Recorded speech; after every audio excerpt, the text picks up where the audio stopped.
Today we're going to be discussing about women in AI, the biases that we're facing nowadays, and how we're shaping the future. We're here with Fernanda. Hi, Fernanda. Hi, Maya. Thanks for having me. It's a pleasure. So I'm just going to start this a little bit slowly so that people have the time to join. Usually people don't make it right on time. But yeah, today we have a really, really beautiful and interesting discussion coming up. We'll introduce some interesting statistics on how AI has been shaping the landscape, the biases that we're facing, because it is taking information off of old systems. Then we'll look at some examples of how AI biases have realized in like really big companies. We'll also take a look at some women that are changing the landscape and really working towards inclusion of women in AI and also other disadvantaged groups such as immigrants, queer community, etc. And then we'll continue into change and what you can do to embrace the change, to really empower yourself through this time, because as new system arise, new opportunities do too. And us being a part of the flow and following the river can really make a difference. Yeah, sounds exciting. So many things on the landscape now. Perfect. So I'll start with a little introduction. Mhm. Um, so I'll just share my screen so that you can all see that. Perfect. Lovely. So I'll start with an introduction. So my name is Maya. I am the CMO and the co-founder of She AI. So I have over 10 years of experience working in tech companies, launching unicorn companies, etc. But I am an anthropologist at heart. So I studied cultural studies and have lived in 6 different countries. And when we sat down with Fernanda, we really saw that we have that passion of having a critical eye about everything regarding societal changes. And we really started brainstorming, and the energy just was contagious. So we were like, okay, we need to make this a live event. So I'd love to introduce you to Fernanda Ortega. Fernanda is a transformational coach and is also a founder of Eager Consulting. She has over 20 years of experience working in multinational companies in the HR team. So really leading mergers and acquisitions and helping employees go through change. She also has a psychology degree, an MBA, and she has degrees from Columbia University and Stanford about coaching and life transformation. Welcome, Fernanda. Thank you, Maya. And yes, and there's a fun fact. I love having these coffee dates around the world. And all of these coffees are always like, insightful. So one of the coffees was with you. It was when we decided to do this live and see that, okay, maybe we could share some of our ideas and plans on how to make, people more active in these AI landscape. Exactly. So we'll start with a little interactive element. Fernanda, would you like to explain? Yeah. So you have here this QR code. So the question is simple. What makes you you? So when you think about yourself, or when people talk about yourself, what are the words that people usually use? So I'm really interested, and we are here really interested in understanding your uniqueness. So I'm gonna give 2 seconds for you to go to the tool and write down 1, 2, 3 aspects of what makes you you.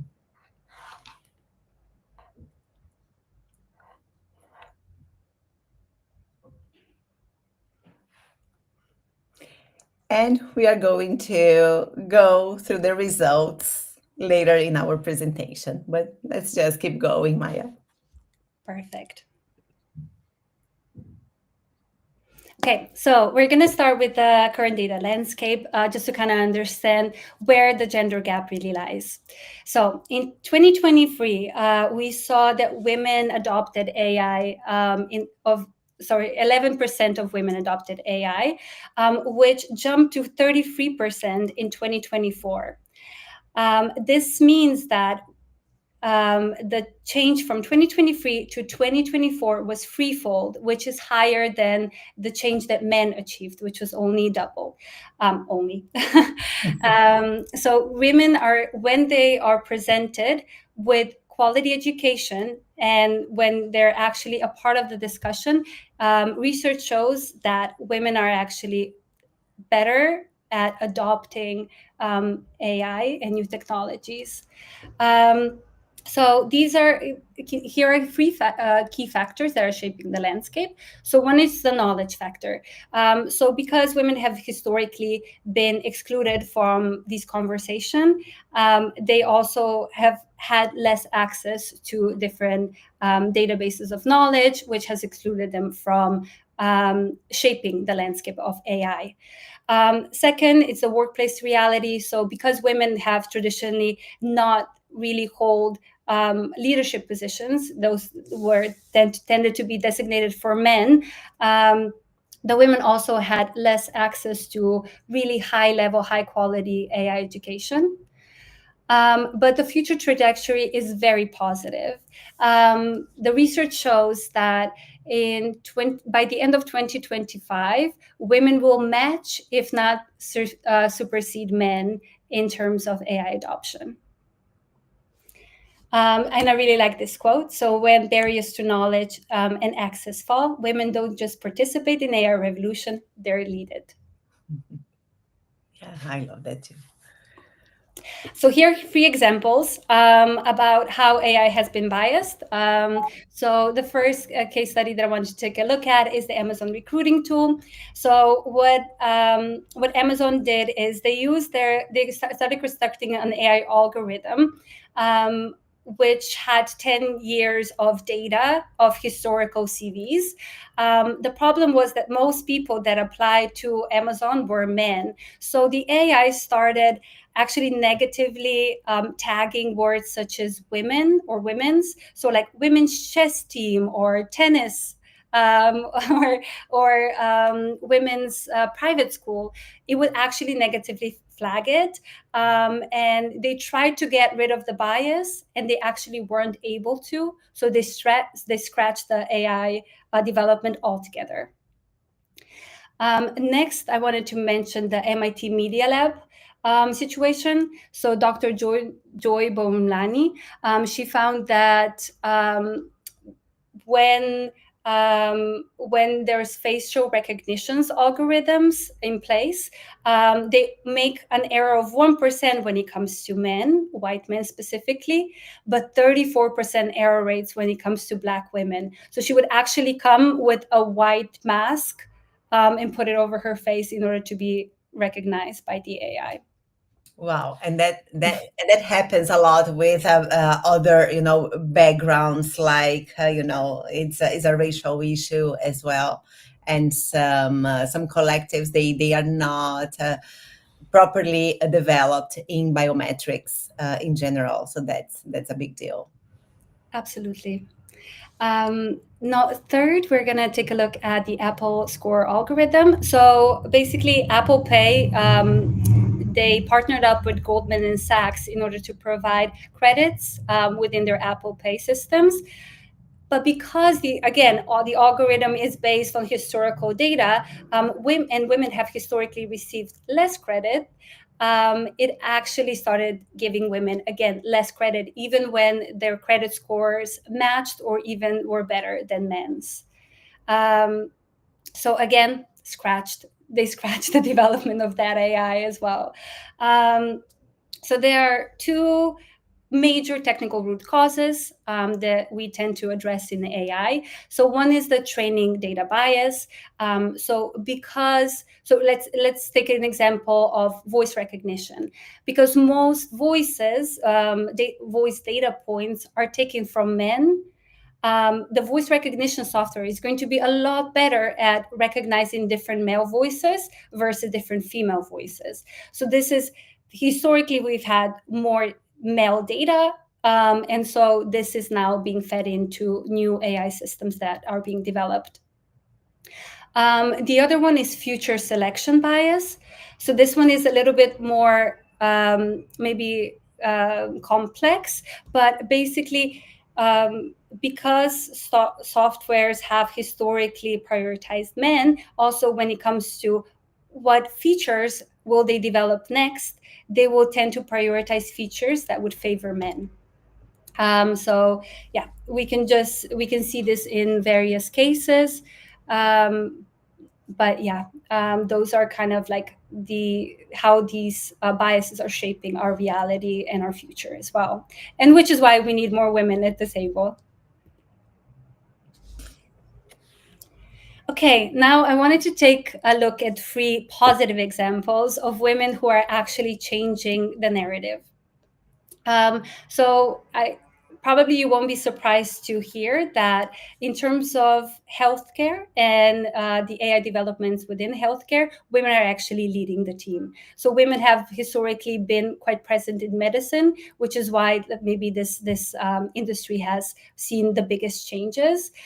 So Dr. Kimberly Powell is really absolutely revolutionary in this space. So she's been working to optimize CT and MRI scans. She has so that the systems are able to detect cancer cells much earlier than we would, like even 3 years earlier than what we would detect with our existing technology. She also coined personalized treatment and digital biology, so that people can receive personalized plans based on their bodies. Really incredible. So the next case study I wanted to take a look at is the financial technology. So female-funded fintech companies have seen 125% growth, which is incredible. So as we mentioned before, the Apple hiccup when it came to handing out credit, Christy Kim saw this very same issue on her own skin. So she was an immigrant coming to the US, and she wasn't able to get proper credit. And so because of her experience, she decided that the system needs a revamp. So she started Tomo Credit, where she really favors immigrants, people from different diverse backgrounds, international students, and also Gen Z and millennials. So they have less of a history of credit. And she analyzes alternative data points. So instead of looking at the traditional data scores that credit systems have been using, she looks at your income and your transaction and usability. She raised an incredible $140 million in funding and partnered up with MasterCard. So incredible. And then finally, I wanted to mention Meredith Whittaker. So women are also the ones leading the discussion on ethical AI. And Meredith is one woman to really note. So Meredith is actually used to work for Google, and in 2018 she was the one that organized the walkout due to the Google's project Maven. So this was a project where Google was using drone technology for military purposes, and she staged a walkout that actually led to Google scratching that project, Maven, altogether, and updating their policy on developing technology that would be used for military use. They scratched that altogether. She also then founded her own company called Signal, which is a privacy-first encrypted messaging app. And she also has developed AI Now Institute at New York Institute of Artificial Intelligence, and she's a big proponent of using AI ethically. Um, yeah.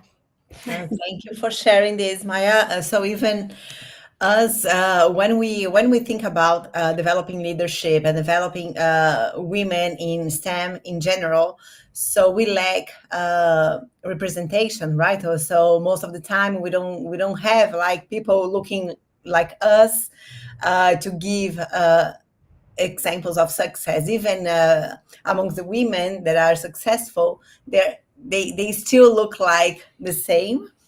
And when you share these three examples from people from different backgrounds, so even underneath, like being a woman, we can also find someone who has, let's say, the same background of ours, and they are doing amazing stuff. So that's really uh, encouraging for us. Yeah, thank you for sharing. Um, right, so now we want to put the ball in your corner. Yeah. So, how many women do you think receive VC funding? Ooh. So, just put it down in the comments. We'd love to hear what people are thinking. Yeah. Let's see what people. So the question is how much in percentage, right? So Exactly. mhm. So out of 100, how much goes to women, female founded businesses?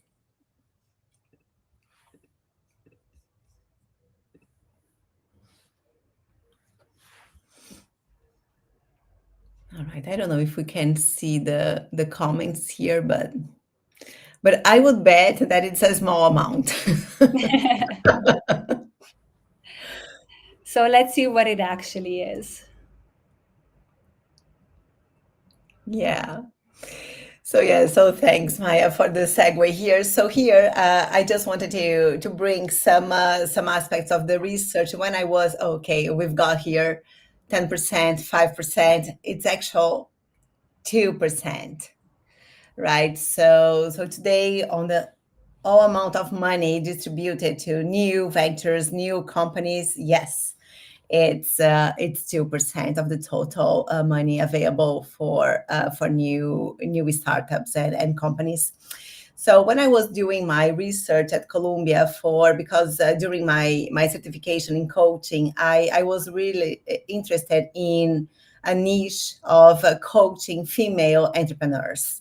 That's because of my background, because I come from a family of entrepreneurs, and because I was seeing a movement of women leaving the corporate world to found their own companies. So that was the topic of interest that I had, and during my research, I could see why women would look for advice or coaching to grow their businesses and to grow themselves.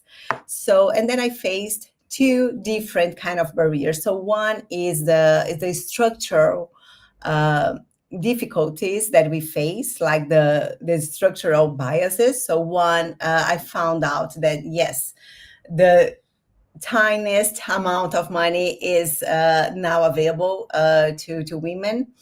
And there was a really interesting study led by the Inter-American Development Bank. So they did this research in Latin America with more than 700 people, and they trained actors to pitch this very same business. So 50% men, 50% woman. So they got the same script, they said the same pitch, they went to the same kind of investors.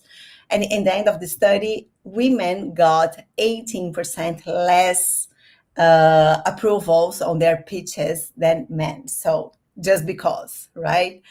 And then I was digging into if okay. Then I thought, okay, maybe that's because it's Latin America. So I'm from there. I can understand. And then I saw that, for example, in the US, the amount is even higher. So the gap is even higher. So women is 20% less likely to get funds. So then when you become an entrepreneur, so then you already face more difficulties when you pitch. So people ask more questions about your business model. They ask for more results, for more proof. You have to prove more your ideas, your hypotheses, right? So we have to go to the pitch much more prepared. So that was one of the things that I could get, that okay, in terms of how much we should know about what we do. So that's more expected from women. That's why, no surprise, the level of education of women is higher, especially in AI, because they have to be more convincing. And then I was looking into the emotional aspects of being an entrepreneur. And then I could see that, according to data, I've got this data about the fear of failing. So so both men and women, when we launch any business, of course, we have this fear. But with amongst women is even higher. So 40% of women, they feel this fear or failure when they launch their businesses. And women also declared, so during the questions that I made, so the top one issue is the lack of self-confidence. So and then I was trying to understand why is that. Because one of the reasons is because they don't have a proper representation. So normally they are the first in their generation or in their families to do something for the first time. So it's really like more threatening for them. And there's this feeling of being less capable. So those are the aspects. So when I decided to go for my approach to coaching, so then I was tackling those two elements. So one, understanding the context. So I decided not to change the context, but I decided to empower people to fight or to navigate into these landscapes. So let's just continue here. So there are more interesting data here to share. So yeah, as you said before, I come from a history in the corporate world. So I worked for more than 20 years in corporations all around the world. So I also lived in five countries in the last 10 years. So it's been like quite a journey for me.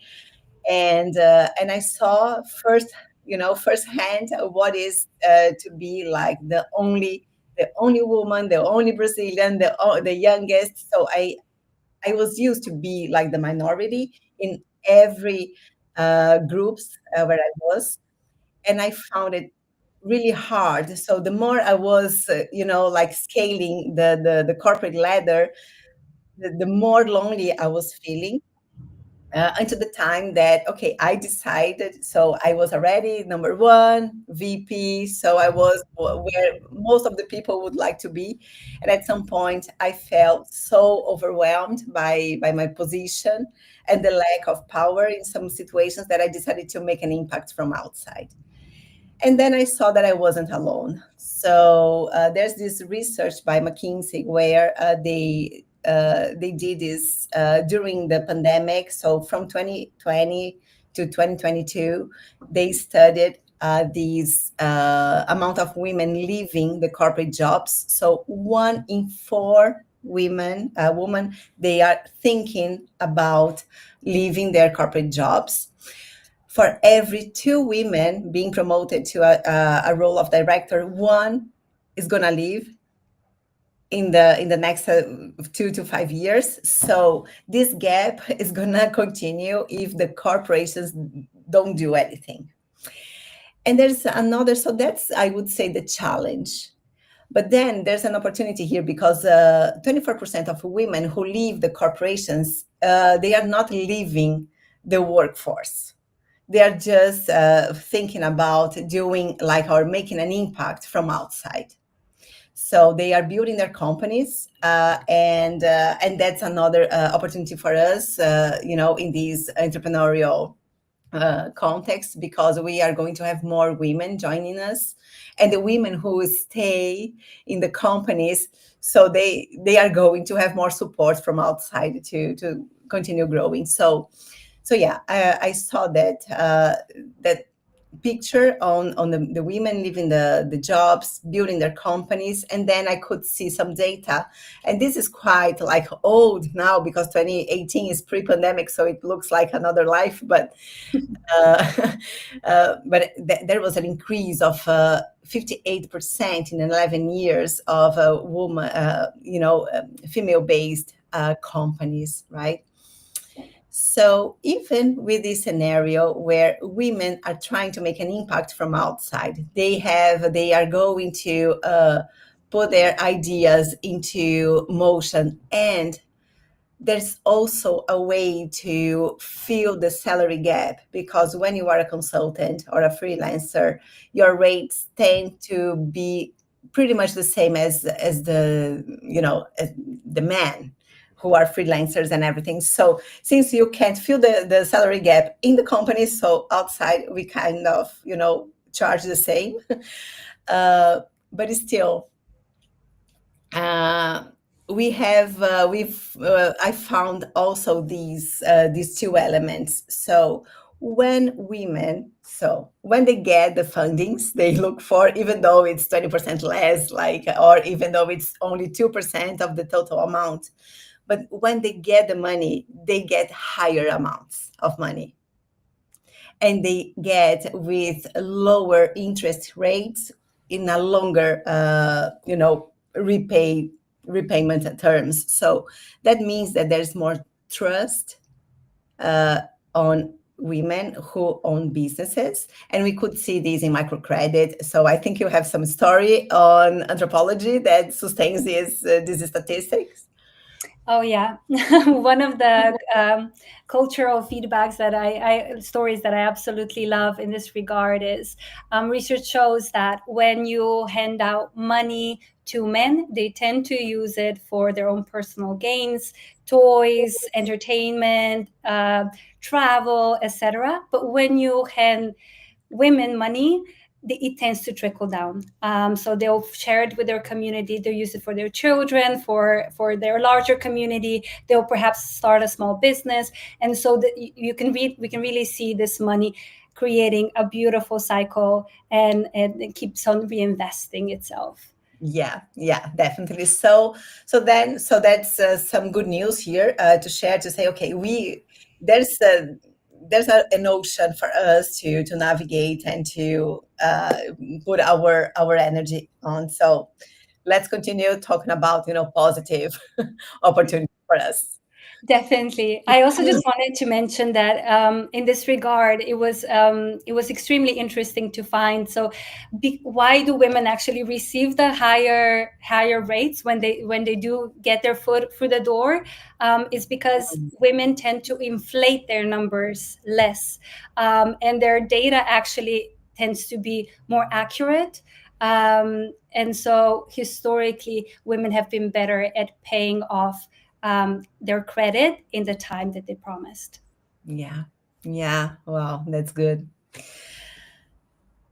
Okay. So yeah, and then in these years now, working with entrepreneurs and female leaders in their corporate jobs, I've been I try to collect here some top of mind skills and behaviors that can help people thrive in these like fast changing world and all of these new scenario that we are facing now. So the top one skill, and that comes to our first question: what makes you you? And we are gonna go back there, but before, it's resilience. So resilience today is the competency that we have to develop as humans, whoever we are, wherever we are in the world. But just because everything is so unpredictable right now, so resilience is the top one skill to develop. The second one I would bring here is the what I call human skills. So please don't tell that we have soft skills. It's not soft.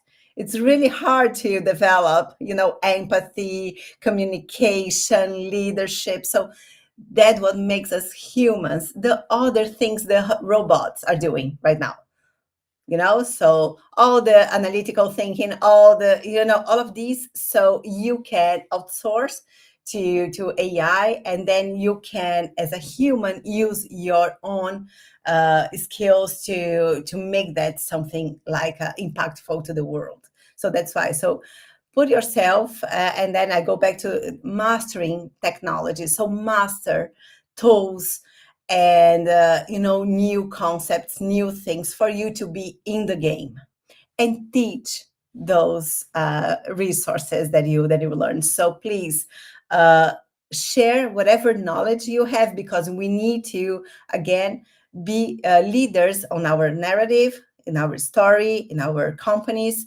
So mastering technology is going to help us to build that story. Find our tribe. So there are many tribes today where you can be, where you can exist, you can belong, you can be yourself. So then you can show the best of yours. The other thing is to have a vision and set small and short-term goals. So for us, especially in a world where we don't have control on anything, so what we have to have is a vision and set up, like a little milestones here on the way. As I said before, on your story. So that's one thing that you have control. So don't put your life in other people's agenda. So if you want to thrive in this fast changing world where technology is assuming, like a proportion never before seen, so you have to own your story. So what story you want to tell? So what's going to be your role in this world? uh, Find a niche. So there are many new opportunities here.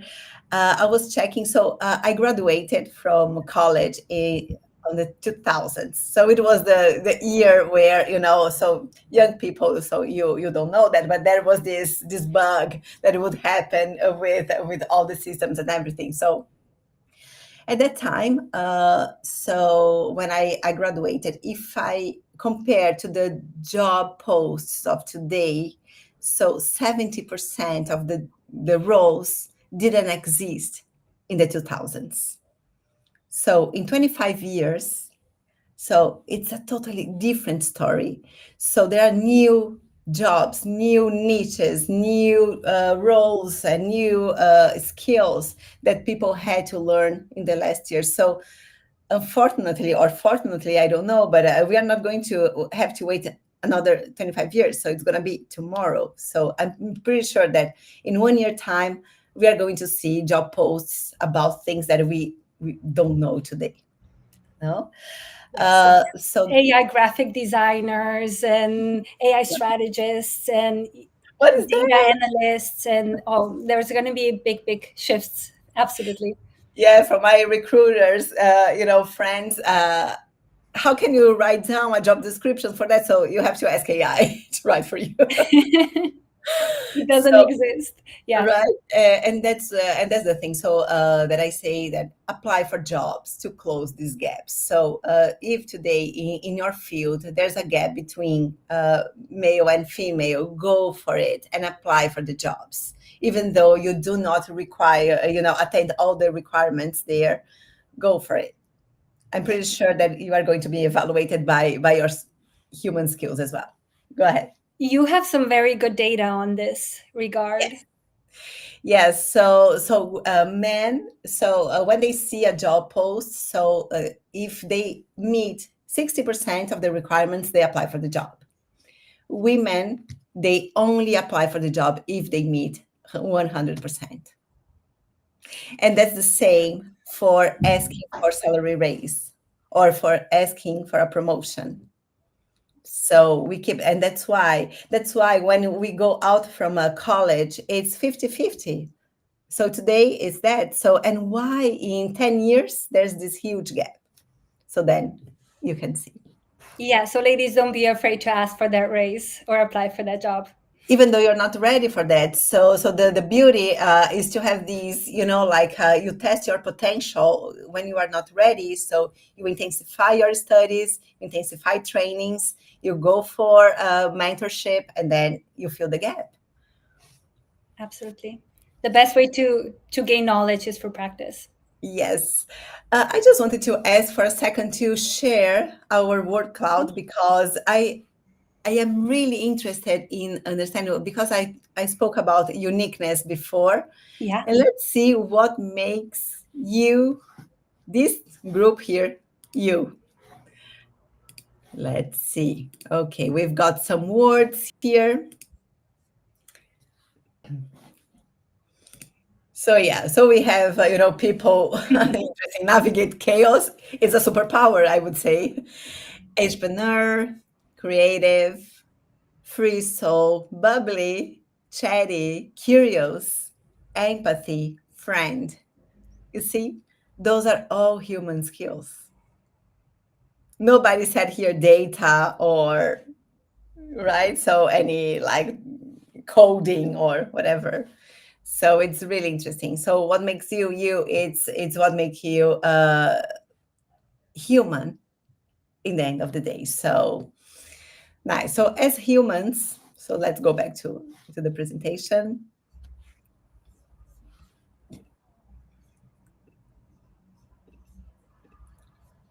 There we go. Yeah. So if I had to leave, this webinar with three main, I would say, messages, what to do on how to navigate and thrive in this AI landscape, I would say there are three things. So one is knowledge is power, for sure. So the more we have access to information, to data, the more we can make decisions by ourselves. So it's our agenda, not other people's opinion.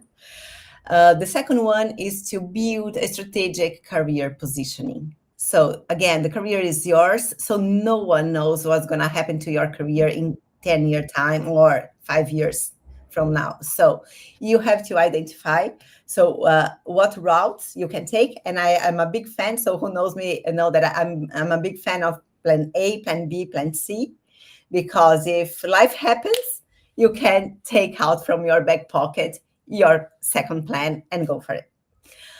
And the third one is about leadership and advocacy. So here I will not go to each of these bullet points, but if I can say about the knowledge is power, is yes, is to focus on technical skills and also develop your human skills.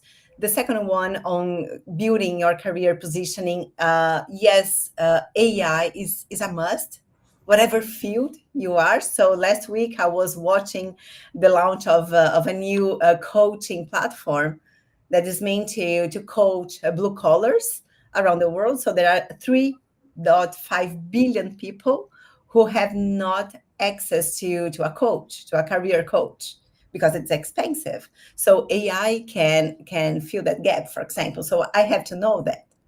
Well, and on leadership and advocacy, here, please mentor people. So share your knowledge, look for mentors as well, and speak up on bias, whatever you are, whatever you work. So bring your voice to the table and make part of the decisions. So Beautiful those points. are my advice for today. Right. So with this, we wrap up. So here you have links to follow Fernanda and her company, Your Consulting, or She AI, or potentially both. I will also, while we're waiting for some questions to come in, please Feel free, ask anything that comes to mind. I would just like to mention that with SheAI, we're actively working towards bridging the gender gap. We currently have 2 free courses live. So AI one-on-one and AI in social media, as well as free resources, one of which you can download here. I'll stop sharing as well. So yeah, we're working hard on really bridging the gender gap. So we're also working with international organizations around the world to bring this education closer to disempowered communities. We also recently got a partnership with United Nations that are going to definitely help to amplify our message, which we're very excited about. And if you're based in Barcelona, we also like to let you know that we will be speaking at the MWC this year. So the Mobile World Congress, which is an incredible opportunity that we're very thankful for. So do make sure to visit us. It's going to be on the Monday, March 3rd.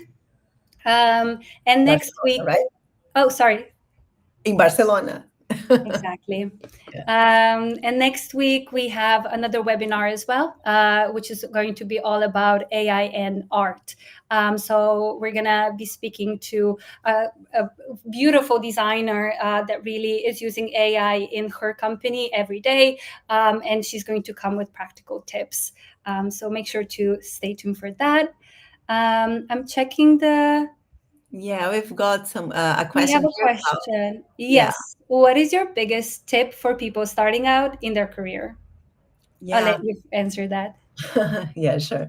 So yeah, I think first of all is to do a kind of inventory of your skills and talents, and where you can excel with, because I'm a big fan of leveraging our strengths instead of trying to fill the gaps. So whatever talents you have, you are going to first go to this inventory of strengths and skills, and then to think about the places and groups and types of projects where you thrive.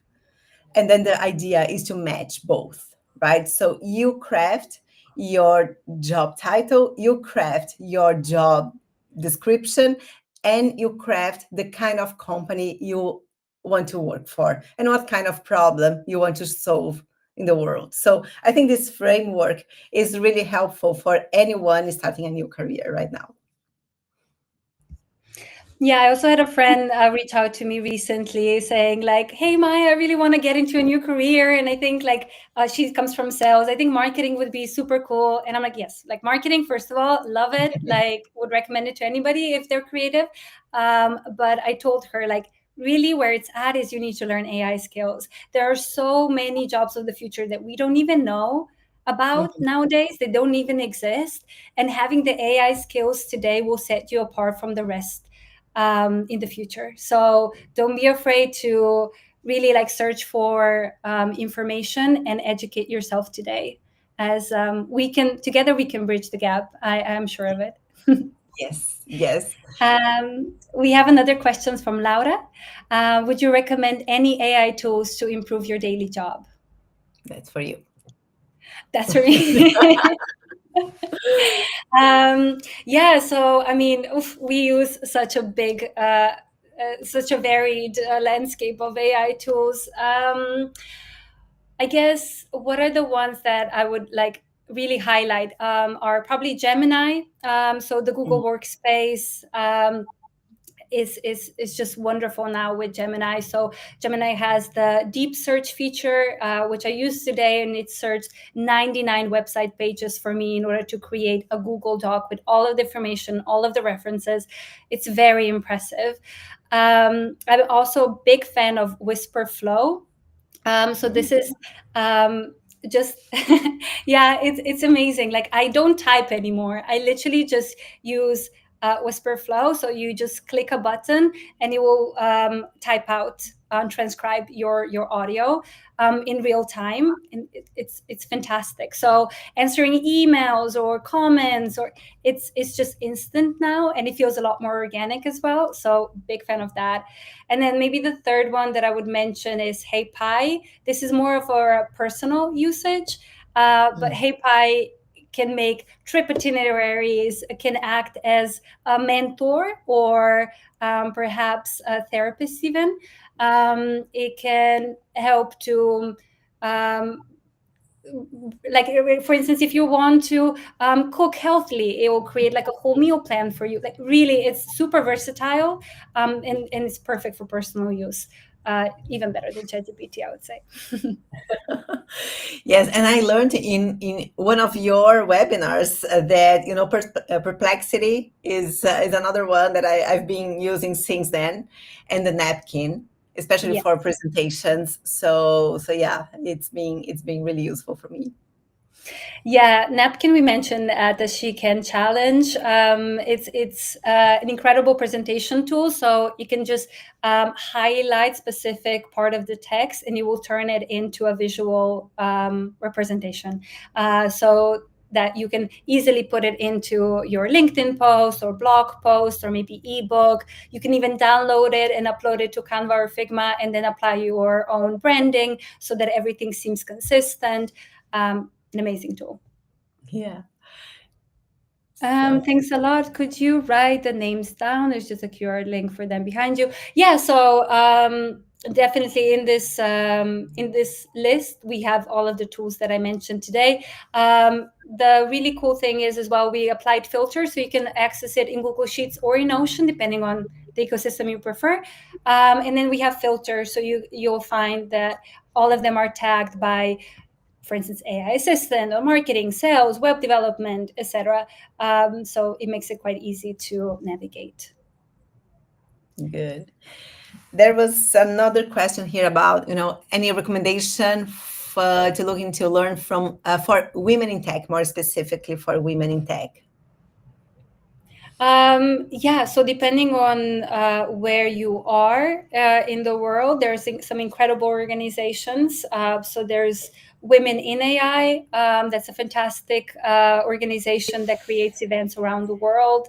Then in Barcelona, we have She Rise, which is an incredible platform that helps women get funding and learn about VC funding, and bridges the gap because it creates these networking events, and it's really fantastic. All Women is another incredible organization. All Women is also based in Barcelona, but they offer online courses in various fields. So not just AI. Their original courses were in design, in UX, UI, web development, and now they've introduced some AI courses as well. And obviously, I'm going to plug in She AI. So the upcoming courses are in the making. So besides the two that we just launched, we're also working on personal productivity, AI agents, which are the thing of 2025, and marketing automations. So hopefully by the end of this quarter, we'll have those courses out for you as well. Nice. All right, thanks. So Stephanie, she just wrote down here the name of the tools. Thank you. Wonderful. I think we don't have any further questions. Yeah. But thank you. I would like to thank everybody for joining today's discussion. I loved it. Like, I think it's so relevant in the age of AI. Like, this is the biggest thing since the internet, and it will shape, like you said, with the internet, every job was changed.